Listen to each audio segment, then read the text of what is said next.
भाई आज ये क्या आइटम क्या है? ये भाई गाड़ी साफ करने की ये सब मशीन है। एसी साफ करो, गाड़ी साफ करो, घर की खिड़कियां विंडो जो साफ करो।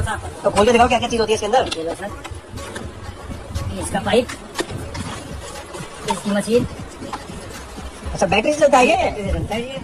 अच्छा जी। ये इसकी नोजल, ये इसका चार्जर। आपको आओ मेरे साथ में, आपको इसकी लाइव वीडियो दिखाता हूँ। मैं आपको इसकी क्वालिटी दिखाता हूँ।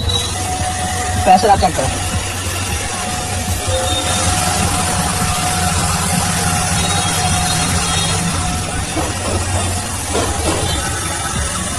पैसे चेक करोगे अपना सर।